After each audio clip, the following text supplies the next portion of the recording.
Welcome to Halloween Evil Lives Live. I'm your host, Michael, and tonight I'm joined by anthropologist and vampire folklorist Michael Bell. Welcome to the show, Michael.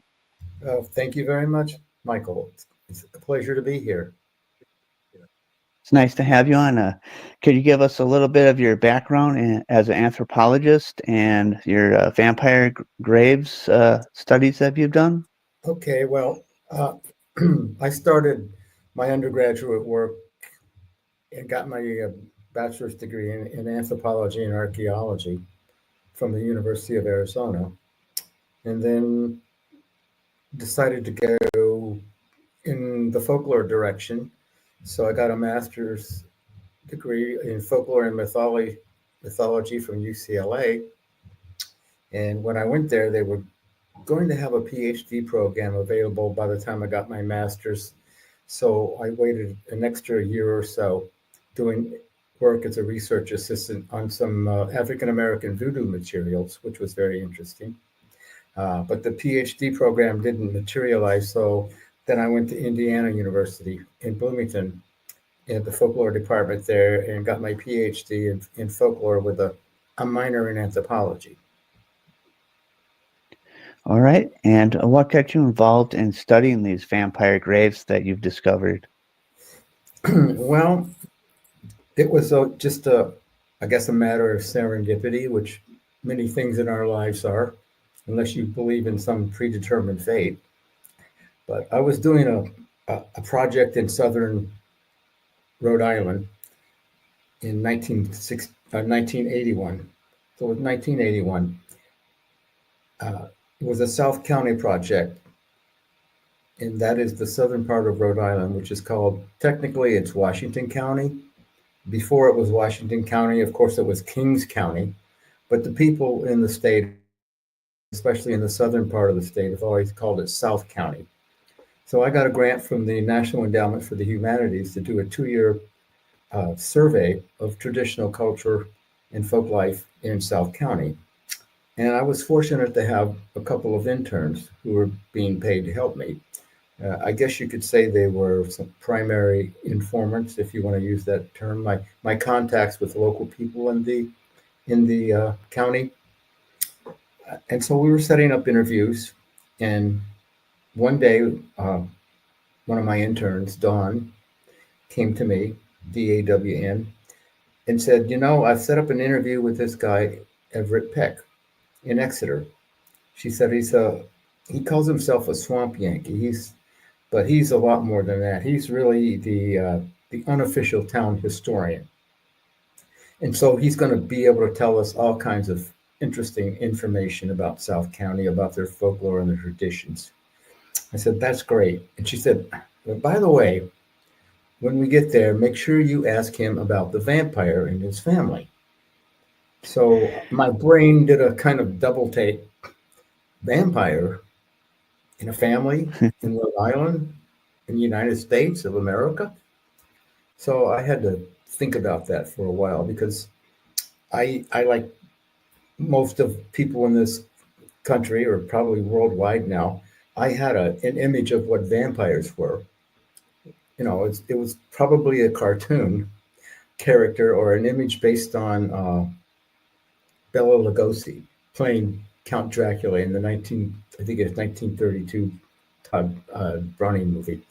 And that was kind of my image of a vampire. Even though I was a folklorist, I hadn't really studied vampires. I had studied other folk belief systems. So I was prepared, I guess you would say, scholastically, because I had been interested in belief systems and the stories that either refute or confirm or reinforce those belief systems. So it seemed like a perfect opportunity to extend that from things like African American voodoo beliefs and modern legends. And so we got to Edward's house. But when she told me, showed me the map and said, "Oh, by the way, here's where we're going," and I looked at the map, and he lived at the end of Sodom Trail, which, I knew about what Sodom meant in the Bible. It was destroyed. And I'm like, this is even doubly eerie. So here I am in this little car going down this dirt road, and at the very end, there's Everett Peck coming out of the house with 4 St. Bernards. So I rolled down the window and I go, is it okay if I get out of the car? And he said, well, better let me get this one here. So he took one of them and put him behind a fence somewhere. And we went into the house. It was November 1981. So it was cool. It was cool for early November, even in Rhode Island. So he had a wood stove going. And almost before I could sit down and we could introduce ourselves, and I turn on at that time with the tape recorder, he started in on the story of his vampire. And without interruption, he spoke for, I would say, a good maybe 20 minutes or so, telling me the story of Mercy Brown. Would you like me to tell you the story that he told me? Yeah. Yeah, let's learn about the Mercy Brown vampire. Okay, because she's probably the most well-known vampire right now, maybe even worldwide. I mean, if you did an internet search with Mercy Brown vampire, you may come up with over 1 million hits. So she's been manipulated into every possible vampire shape you can imagine. But here's the family story. Everett said, well, first of all, he said, when we were kids at school, we would go into the cemetery, Chestnut Hill, which is behind the Chestnut Hill Baptist Church, and right next to the Exeter Grange. He said we would go in there on 2 days, two special days. One was Memorial Day, he said, which we used to call Decoration Day back in the old days. We go decorate the graves of our ancestors who were buried there. And he said we'd also go there on Children's Day, which was at the end of school. And that took place at the Grange, which was also right next to the cemetery. And so when we would go into the cemetery, start playing around, he said the old people would say, now, don't go over there and touch that stone because of this awful thing that took place years ago. And he said, then they would tell us the story of why not to go over there. He said, he took me out to the cemetery after he told me the story and showed me all these things. He said, George Brown was a relative of mine. I can't tell you exactly how we were related, but we are related. He said, people in his family began to die of some mysterious illness, one at a time. He said, nothing they did seemed to stop it. He said, as far away as Ohio, a brother was coming down with the same sickness and dying. He said, so the people in the family got together. These 12 men, he said, as it was told to me, 12 men got together and they decided they had to do something. So they decided they had to go to the cemetery, exhume the bodies of the people in the family who had died of this mysterious disease, and see which one didn't look right. So he said they went to the cemetery, and he said they only dug up one grave, he said, because there was something that led it to her. And then that was Mercy. He said they dug her up, and she had turned over in the grave. And now he says, with a kind of Yankee understatement, now we got a problem there. I say, oh, yes, I'm shaking my head. Yes, that would be a problem. He said, so what they did, they cut her heart out, and it was full of fresh blood. So they took her heart out and put it on a rock nearby, and they burned that rock to ashes.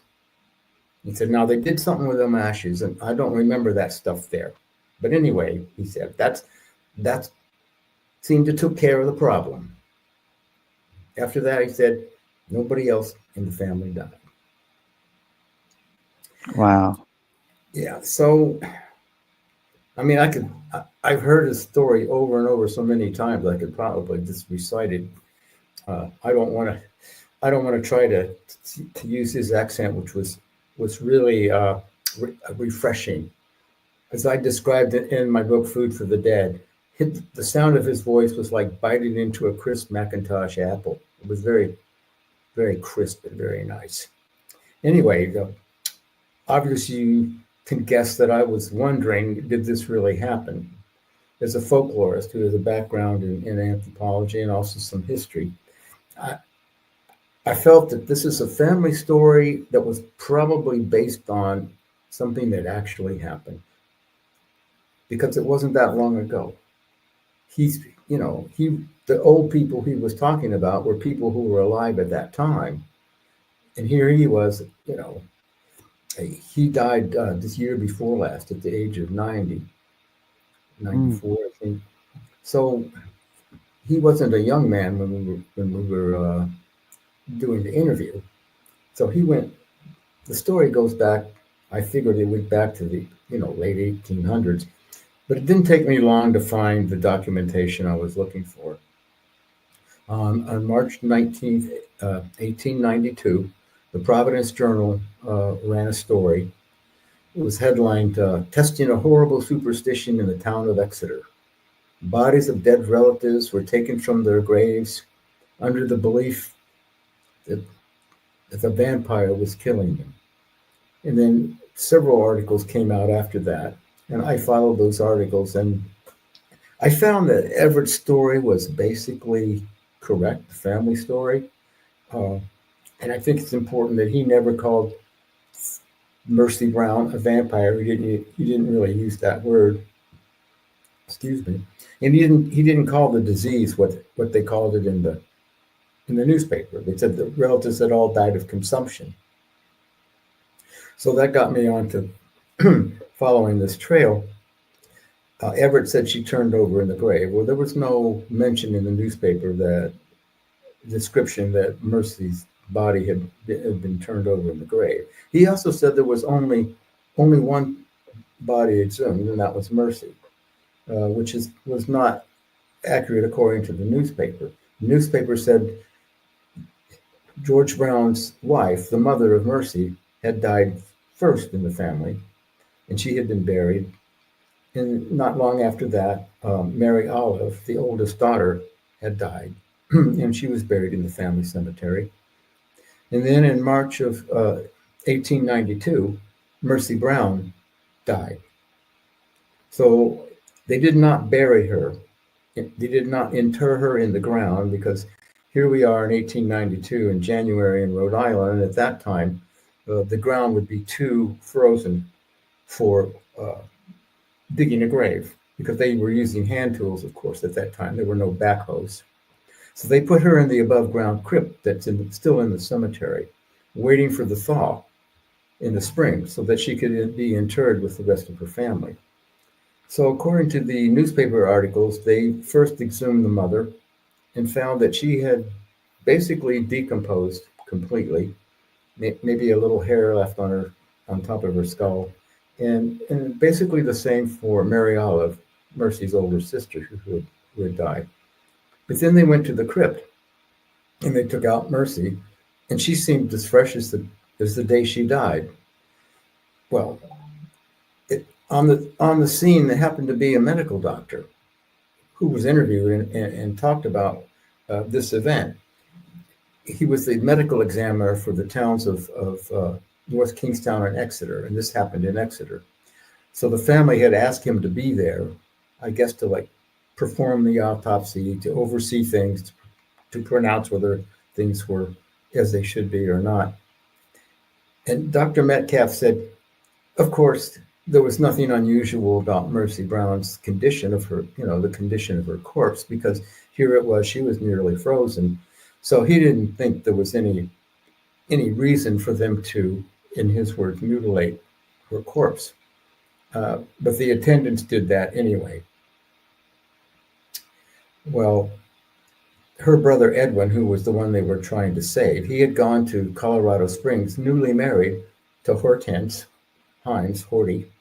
He and Horty went to Colorado Springs before Mercy had died to try to have a cure, because that's what they did in those days. They tried to change the climate, get out of the cold, damp climate, get into someplace, dry.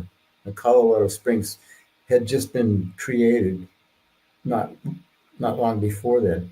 as a resort or a spa for people suffering from tuberculosis, or as they said at that time, consumption. So he went there. Unfortunately, he was not getting well, so he and Horty returned to Rhode Island to be with their families for what they felt would be his last days. Uh, and unfortunately, the ritual did not save uh, Edwin. It was said that he was supposed to have drunk the ashes of Mercy's heart in water or some kind of medicine. Everett said, I Interesting. don't remember that stuff there. But that's what the newspaper said. But nobody would or could say if he actually ingested the ashes of Mercy's heart. In any event, he died in late May, uh, just prior to his 25th birthday. So it didn't take care of the problem, as Edward said.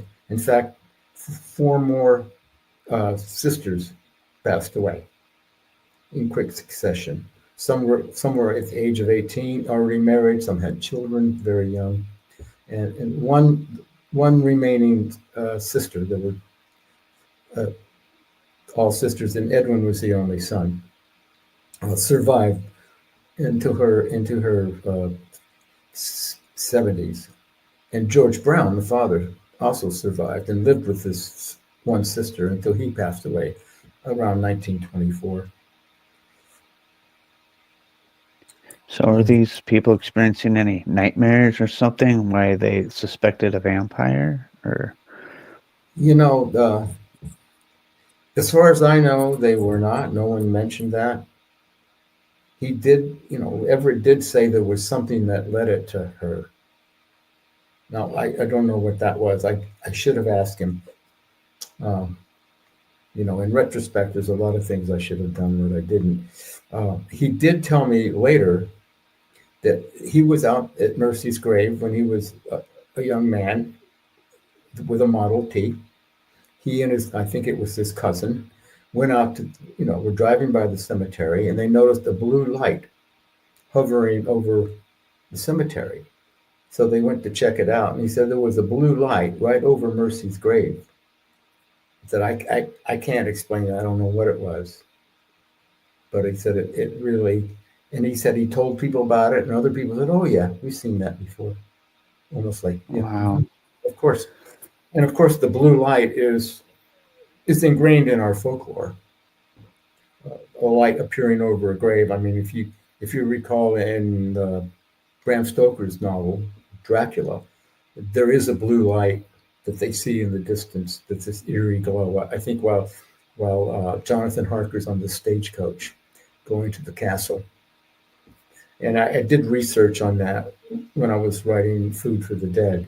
And I found so many examples of the blue light associated with dead bodies, especially sometimes people who have died uh, unnatural deaths. So when you discovered any more vampire graves, right? Out there in New Uh, England? yes, I think my first book, Food for the Dead, it was published in 2001. And then in 2011, an updated edition was published. So for the first edition, I had about 20 cases in New England. I had found 20 examples of this exhumation ritual, this consumption ritual being performed. By 2011, I had around 30 cases. So I described those in the updated preface. And now with my latest book, which was published last year, Vampire's Grasp, on the trail of, not on the trail, Vampire's Grasp, The Hidden History of Consumption in New England, I'm up to almost 90 cases. So it's an exponential increase in the number of exhumation rituals that I've been able to find and document. And of course, Yep. most of that is due to the increased availability of databases. When I first began this research in 1981, there was no World Wide Web, no internet. And so I was going to libraries and archives. I was reading, microfilm and microfiche uh, newspapers and other documents to the point where, I had to start getting glasses because my eyesight was going. But now, after the internet started uh, housing electronic databases of all kinds, cemetery databases, especially newspaper databases, and, and old histories, old town histories, I was able to do keyword searches through these databases. So I might go into, like, let's say, newspaperarchives.com, and I might search consumption, superstition, exhumation, something like that. Include all these keywords, and I might get 4 or 5 thousand hits. And so I could painstakingly go through, go through each one. And I would say when I was fortunate, I would find another case. And then if I was even more fortunate, I would not only have a place where this occurred, I might have a time frame, and even extremely fortunate, I might have a name, a surname attached to these events, so that I could, trace them. Go to genealogy sites. I could find the families, see who they were. And my intent, in the end, really, my intention has always been to put a face on these people, and on, you know, to make real the the tragedies that they suffered because of this disease. They didn't know. They didn't know it was caused by a germ. So imagine yourself as the head of a family, and maybe your wife dies, then your son gets sick, he passes away, and now one of your daughters is sick. Well, of course, you go to whatever has passes for a medical doctor at those times. And remember, this is before we had the established medicine that we have now, the biomedical paradigm that we have now. We just call it medicine. At that time, doctors in many cases weren't well trained, and if they were trained, they still didn't understand what caused diseases like consumption. So if the doctor, I think, was being upright and honest with the patient, would probably say, as far as consumption goes, we have no cure. Now some might say, like they did with Edwin Brown, uh, go to a different climate, get out of this cold, damp climate, because that probably doesn't help. Maybe that even causes consumption. And in fact, at that time, there was a debate whether was consumption hereditary, because it seemed to run in families, or was it contagious? And so that was an ongoing debate. They didn't really know. So most medical doctors would, if they didn't have advice, just like stay healthy, eat well, stay, just what you would do, say to anybody, they couldn't offer a cure. So families faced with this desperation, obviously, I think, did what we still do, and what we did during COVID, and what we'll do in the next epidemic, whatever that happens to be. We look for other answers if we don't have an answer. And one answer was the old folk remedy, as George Brown referred to it. He said, I didn't have any faith in the old folk remedy, but he did it because of pressure from the 12 men that got together, or from the family and the neighbors, who understood that this plague wouldn't stop with one or two or three people or one family. It was going to just keep moving out through the extended family and into the neighborhood. And so that's why the community got involved in helping George Brown make the decision he didn't want to make, which was to exhume the bodies of his family. And I think you can also imagine why a vampire-like phenomenon might be associated with this disease, because it's called consumption. It was called consumption for a good reason, because that the disease actually physically consumed your physical being. So you would get, as it progressed, you would get weaker and weaker and paler and paler. And as you started to lapse into the point where you could barely move, you would lie in the bed at night, and your lungs, to put it bluntly, were starting to deteriorate to the point where you were coughing up parts of your lungs, you were coughing up blood in increasing amounts. So you might imagine what it was like for someone to come into the room, say where Mercy was in bed, and see blood on the corners of her mouth and blood on her bedclothes and on the covers. And it would be like, my gosh, something is literally sucking her blood out. Some, something is taking her away from us a day at a time, hourly. She's getting sicker and sicker. We've got to do something. And so they turned to the old folk remedy. And So when you opened up these vampire graves, what did you see in there? Were there corpses like all messed up, or the bones all messed up inside there? well, as far as I know, in New England, there's only been one grave that's actually been opened up, after one of these rituals, and that was in Griswold, Connecticut. Uh, the state archaeologist at that time, Nicholas Bellantoni, uh, was was called in to investigate a gravel mining operation in the town of Griswold, which is in southeastern Connecticut, close, not far from the Rhode Island border. And he said a couple of boys had been sliding down this gravel slope, where they were mining for gravel, on cardboard boxes. And one time they went down the slope, a couple of skulls popped out and rolled down the hill with them. And of course, that freaked them out. Who wouldn't be uh, surprised, aghast? Ah. So they took the skull. They did the right thing. They didn't take them home and put candles on and go, cool. They went to the parents, and the parents went to the police, because here you got human remains.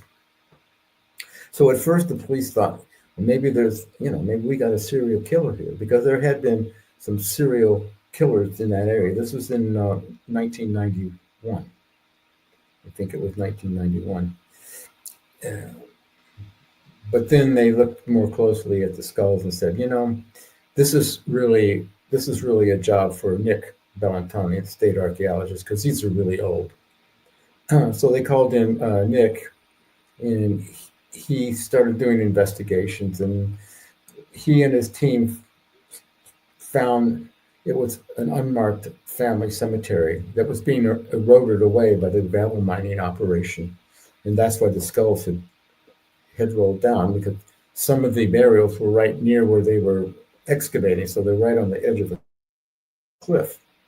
And they discovered there were, I think, 29 burials spanning probably the late 1700s into the early 1800s.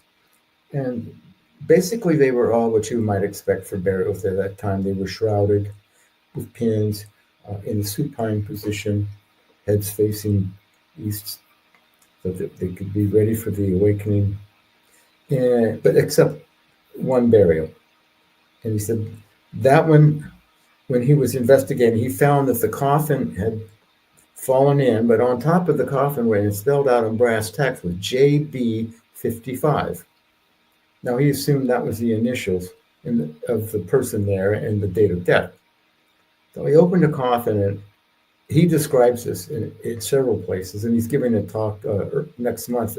If you can, you should go see, because it's going to be really interesting, talking about this case. He said, we were astounded to find that this individual had been buried, and then maybe 10 years later had been dug up again. And then his bones had been rearranged. So his femurs, his long leg bones, had been taken from their anatomically correct position and placed over his chest in kind of a cross pattern. His skull had been removed and turned facing the other way and placed on top of his chest. And then his ribs had been all rearranged, and some of them were broken. And a forensic anthropologist, Paul Sledzik, who just happened to be a native from Rhode Island, did some analysis on JB's bones, and he discovered that there were lesions on the ribs, which indicated that JB had a chronic pulmonary disease of some sort, probably tuberculosis, pulmonary tuberculosis, or consumption. So at that point, Nick contacted me because the state archaeologist of Rhode Island, Paul Robinson, said, "Well, have you talked to Michael Bell, the state folklorist in Rhode Island? Because he's been researching this vampire thing for about 10 years." So Nick called me in, and I went over and I saw the site before all of the burials had been disinterred.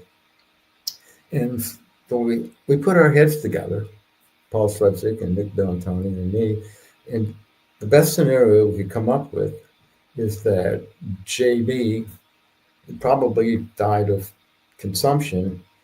Other people in the family, because next to him was an NB with initials of 13, I think, and an IB with age 45 in brass tacks. Probably his wife, IB, maybe his son, NB, or daughter, 13. And so the scenario was that maybe they had people in the family were getting this disease, so they decided to exhume the father, JB. And maybe the ribs were in disarray because they were looking for his vital organs, and maybe not finding enough to really perform the ritual number one, which would be taking them out and burning them. They turned to plan B, and folklore always has a plan B or a plan C and so on. And the plan B would have been to rearrange his bones so that whatever was inside of his corpse could not walk or could not navigate without the eyes, without the skull, the brain, and all of that. So and did they stake some of the corpses too? No, as far as I know, there's been no staking of corpses in the New England tradition. Normally the ritual is first of all you have to identify which corpse is the one that you think might be causing this. So you have to you exhume the bodies of several family members. Then you examine them, find out which one seems unnatural. Unnatural in the case of New England tradition usually meant fresh blood in the vital organs, one or more of the vital organs. Now, fresh would be, they interpreted any liquefaction in these organs, any liquid was fresh blood, even though we now know that during decomposition, blood and other fluids can re-liquefy even if they've coagulated. And so finding liquid in the organs isn't really a sign that anything crazy or unusual or supernatural is going on. But so once they've identified the right corpse, then the ritual takes different forms, and it's a folk ritual, so there's different variations depending on what community you happen to live in or where you learned it. It's passed down in families in different versions. One version is what happened to Mercy Brown, and that's the major version of the ritual. You take out the vital organs, you burn them to ashes. Sometimes you replace the ashes in the coffin or in the grave and then rebury it. Sometimes you feed the ashes to somebody who's sick. is a sort of inoculation. Uh, Other versions of this ritual, well, one version, especially practiced, say, up in Maine, in that area, is very elegant. You simply turn the corpse face down and then go about your business. It's not messy. It works pretty Okay. well. And then there's the vine tradition. Sometimes you're supposed to find a vine that's been growing out of the corpse, perhaps from the vital organ, perhaps from the heart itself, but growing out of the corpse. And you have to cut that vine and destroy it, usually by burning. And in some cases, the belief seems to be that if the vine grows from one coffin to another coffin, then another member of the family is going to die. So it's almost like the vine is a vector spreading the disease to other people nearby. And of course, the other people nearby are your family members for the most part. And sometimes these different variant procedures are combined. So, in one case, in Willington, Connecticut, in 1784, Isaac Johnson was told that he should look for blood in the organs and also look for a vine growing. If he found the vine, he was to cut the vine, cut out the organs, and burn them all, which he did. So this And was that, like a great fear, right? Great fear of these people becoming vampires. mhm. Well, I think it's important to emphasize that the people involved did not use that term vampire, and they did not, if they had an idea at all that they articulated about what was going on, it was very vague. Usually it was just uh, seen as a folk remedy. Here's what you got to do. Do this, do that, do that. That takes care of the problem. Just the way Everett kind of matter of factly said it. It wasn't like, oh, Mercy Brown was an evil vampire and she did something wrong. It wasn't that. They were not blaming the corpse because in the New England tradition, the corpse, number one, did not bodily come out of the grave and bother people. So it was not the corpse itself. It was some evil. It's been called an evil spirit, an evil angel. Some evil thing has occupied the body of one of the dead relatives, usually the heart. That's where it went. So you had to get rid of that evil thing. It was killing the family members one at a time, sympathetically. A sympathetic magic is, magic um, from a distance. It was sympathy. It was an unseen connection between the dead and the living. So you had to break that unseen connection that was sapping the life of those who were living. And the way you did that was to kill whatever it was that was inhabiting that corpse. Because the corpse was just an inert thing. The corpse had been a vessel for the soul. So once a person died, according to Orthodox Protestant belief, which most of these people were, or many of them were, uh, once somebody had died and the corpse was disintegrating, the soul departed to wherever it was going to go. And so what you had there was just the empty vessel, a shell. And it was at that point when this body is deteriorating and the soul is left, that this evil thing takes advantage of that situation and inhabits that corpse and then is able to sustain some semblance of a life, whatever that would be, by draining the life out of the living. So they didn't call it a vampire. And that's about as explicit as they could get. It's some evil thing that's just draining the life out of the living. So it wasn't the classic Bela Lugosi with a cape going around and biting No. young maidens on the neck type Oh, deal. yeah. I'm sorry. It's not. I mean, I remember once I gave this talk at a well-known art college. Yeah. And so afterwards, this young woman comes up to me and she goes, "You know, you destroyed my image of a vampire." and I started to get apologetic and saying, then I thought, well, wait a minute. Now you guys are like the cream of the crop in terms of imagination. You're artists. You have supposed to have this great imagination and be able to accept things beyond the normal average stereotypes. So don't you have room in your imaginative box in there for another kind of vampire? Instead of destroying your image, maybe I've created a new image for you. It's like, yeah, okay.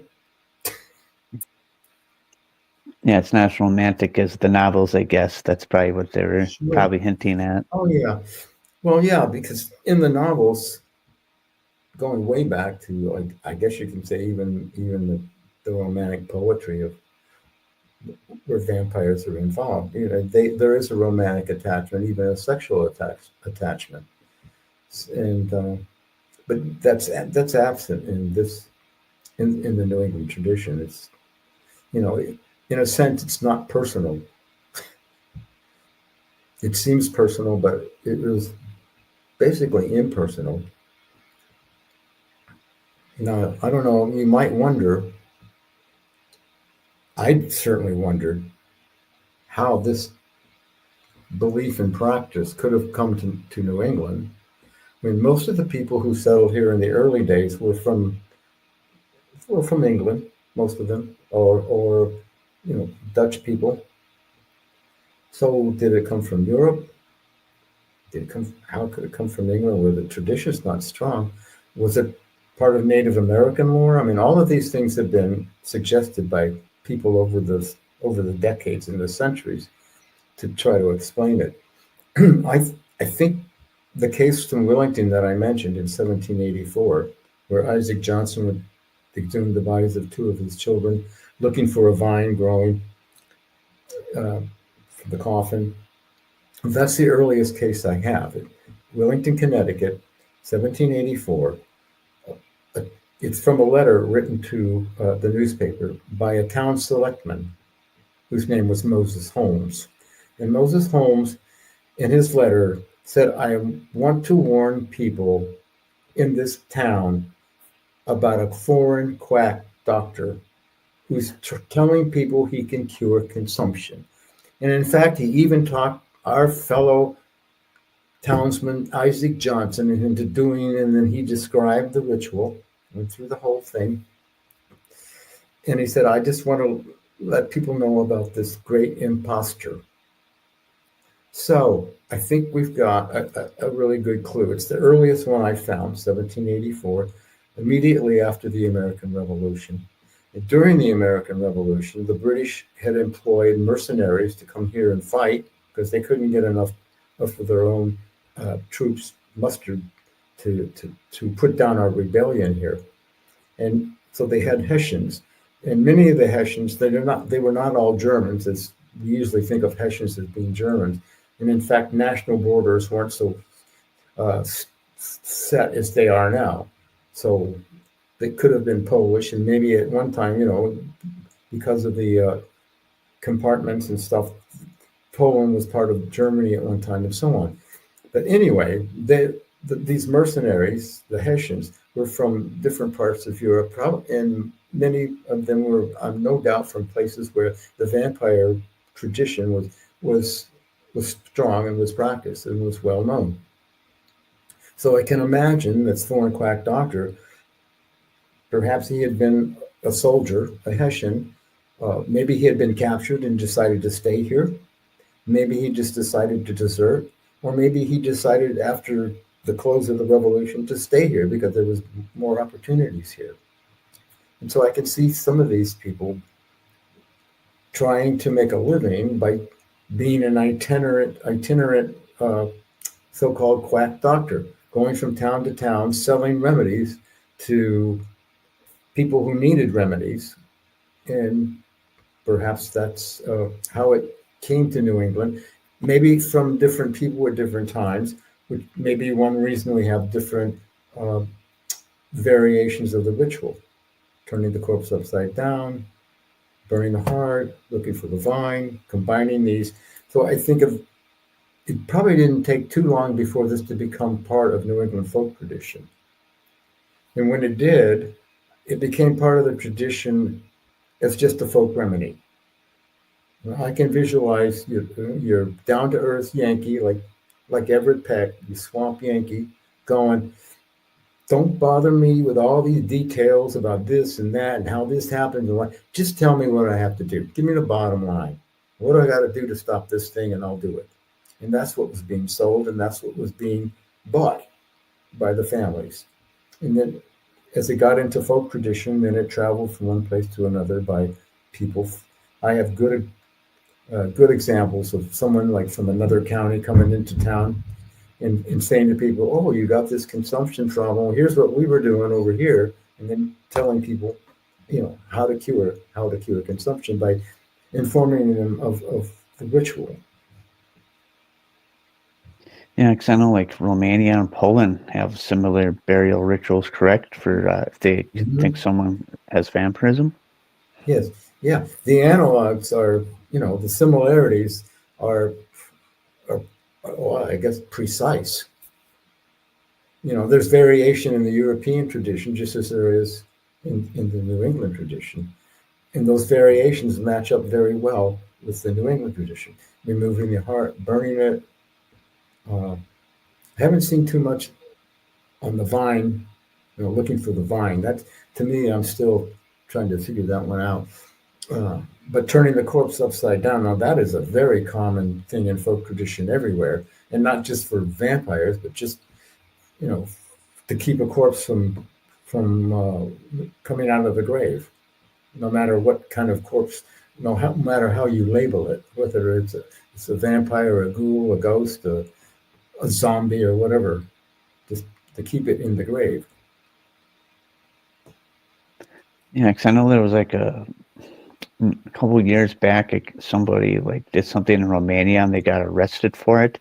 They thought Hmm. one of their relatives was a vampire and they were having nightmares of them. So that's why I asked if anyone said they had nightmares and they got arrested. Obviously, it's illegal to dig up someone's corpse and Well, dismember it. yeah, a couple of good points there that you're making. One is the legality. Uh, Most of these events occurred in family cemeteries, especially in Rhode Island, which is the Transylvania of America. There's more cases here than anywhere else that I found in any other state.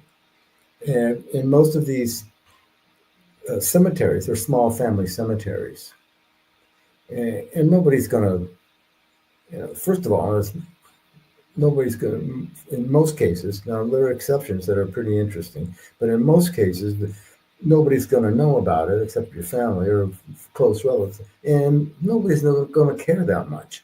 I mean, people were being exhumed and moved to other places, often. Somebody from an old family cemetery, they would decide, well, let's move them over to the cemetery, the big cemetery, next to the church or whatever, and so that would happen. And in the early days, you didn't really need permission, especially if it was your own family. Nobody cared, or nobody would bother you for that. And number two, about the having nightmares. Now there is one case that I've collected in Rhode Island. It's a story that was published by Sidney Ryder in Rhode Island in 1888. He had a fortnightly publication called Book Notes, where he would, for subscribers, he would review current books. He was especially interested in history. So he would review books on history, and then he would write up little tidbits of local history. So in 1888, he published a story of a young woman named Sarah. And in this story, Stuckley, his name was Snuffy. His name was Stuckley. That was his first name. He didn't get a last name, but he said everybody called him Snuffy because of his brown coat, which was the color of snuff. So in the story, Snuffy was a prosperous man. He had a really nice farm with a big orchard, and he also was very prosperous in the family way because he had 14 children. So one night, Snuffy had a dream. And in his dream, half of his orchard died. So he woke up in the morning, kind of scratching his head, wondering, what does this dream mean? He said, I know dreams have meanings, they're important, and I want to know what it is. So he went to the astrologer, he went to various people trying to figure it out, and no one could really tell him what the dream meant. But not long after that, he started finding out what that dream meant, because his older son got sick and passed away, and then another, Mm. and then another, and then another, until 6 of his 14 children had died. And then the seventh started complaining that Sarah, one of the first to die, or the first to die, had come back at night and bothered her. And then the mother started complaining that Sarah's coming back into the room and bothering me. So Snuffy got together with the family and neighbors, and they went out to the cemetery and they dug up Mercy. And according to the story, her her flesh was still firm and even warm. Her eyes were open and staring. So, what did they do? They cut out her heart and burned it to ashes. And so, that peace came to the family, but one more died. The last one who was sick died. And it was at that point that Snuffy understood what his dream meant. Half of his children, half of his orchard, 7 of his 14 children had died. Now, that's a great story. I mean, maybe it's too good. I know there's one. Somewhere Ever heard of the Krogman vampire one, where the brothers shot the supposed vampire was attacking their sister at night? The Krogman vampire. No, but this one, I have a feeling that it's been improved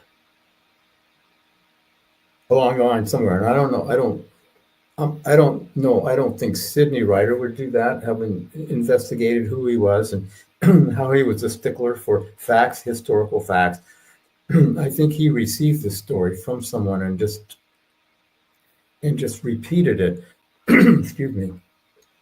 But I went to the John Hay Library at Brown University where they had Sidney Ryder's notes. And I started going through his notes. And one of the little spiral notebook I found just one line, but it was enough to get me over the hump on this story. He said, "Story of Snuffy Stook, digging up his dead family." Then he put Snuffy Tillinghast. So I had a last name, Tillinghast. So I was able to go to the Exeter Town Records. This happened in Exeter, only about a mile west of where Mercy Brown is buried. And I was able to find, records in the Exeter Town Hall of the family and who had died, and able to document pretty much that these people were real people. They died at the times that were mentioned in the story. I think Sidney Ryder said around the time of the Revolution. So it was actually about 1799 that this probably happened. But there's no evidence that Sarah had actually left the grave and bothered members of her family.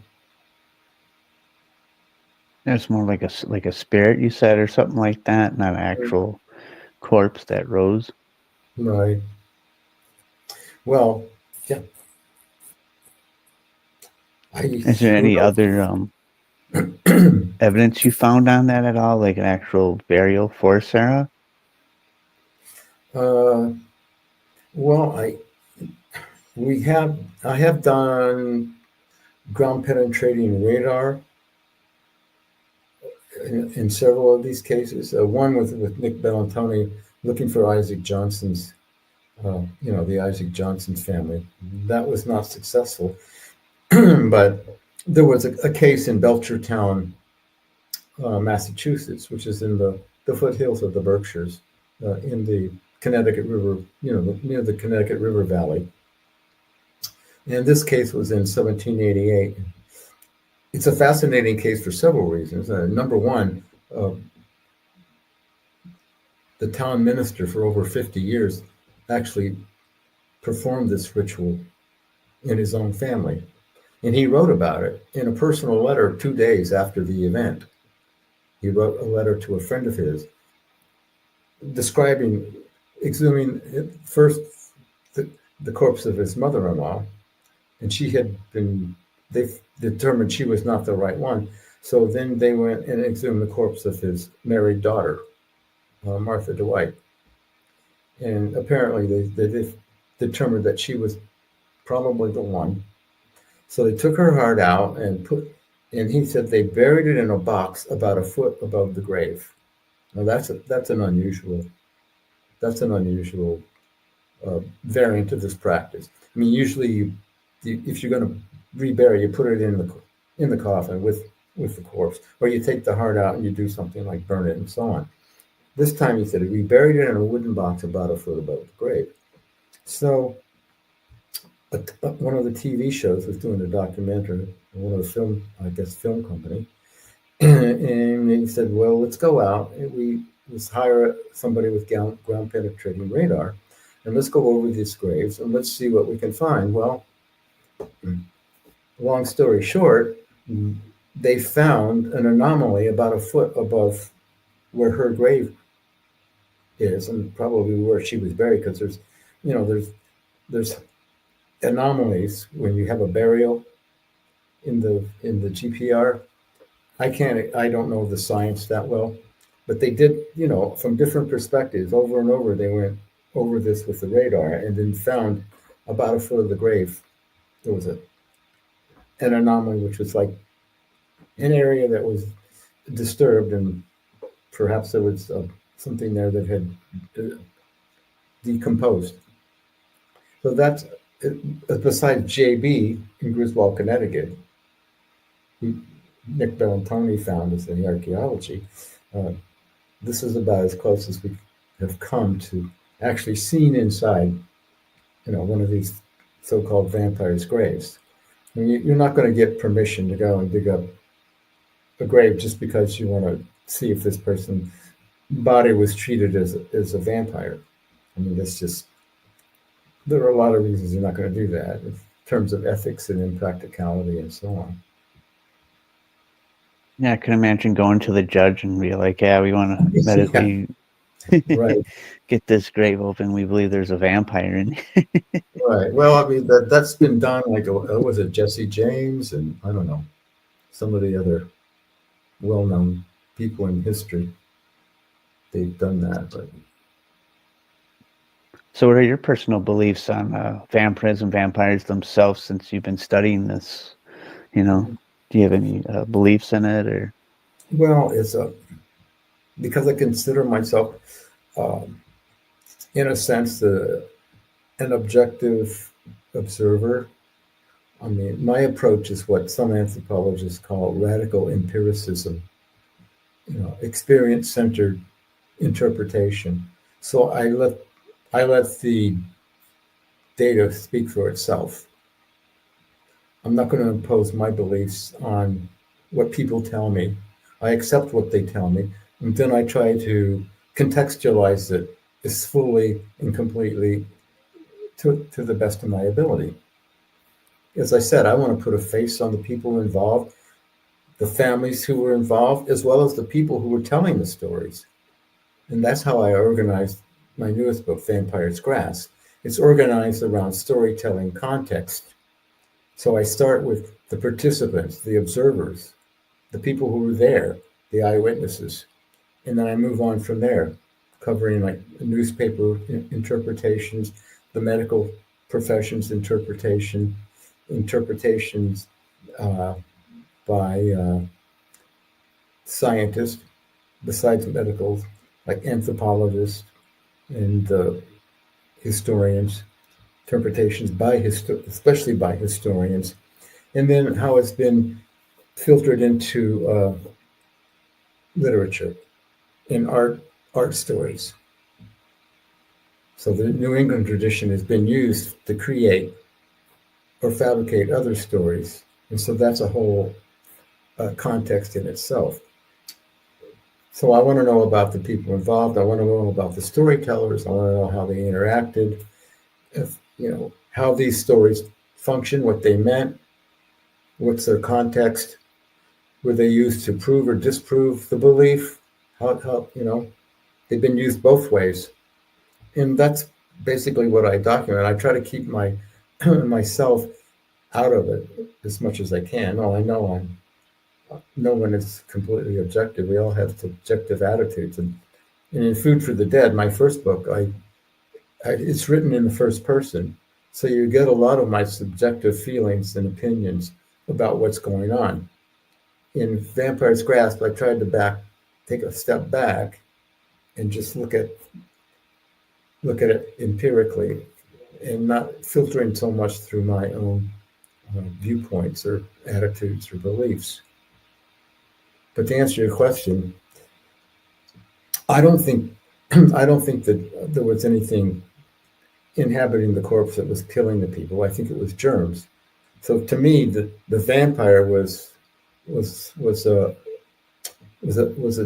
a bacterium with fangs. It was a germ. It was deadly. You couldn't see it. It killed silently.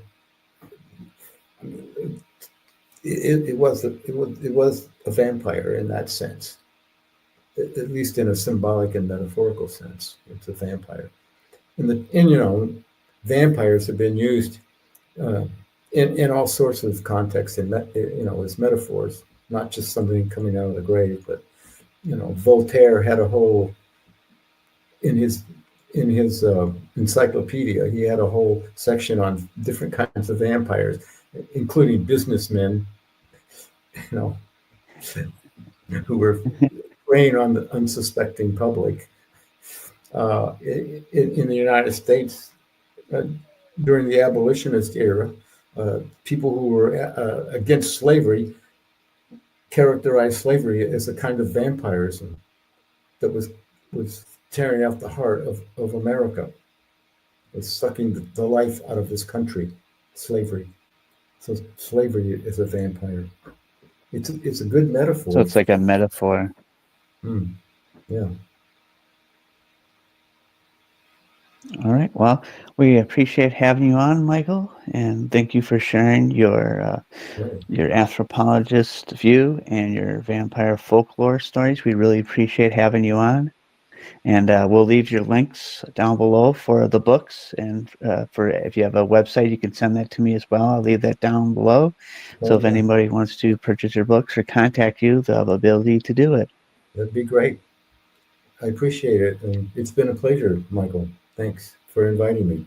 Thank you, Michael. And everybody, I hope you have a great evening. Thanks for joining us, and have a good night.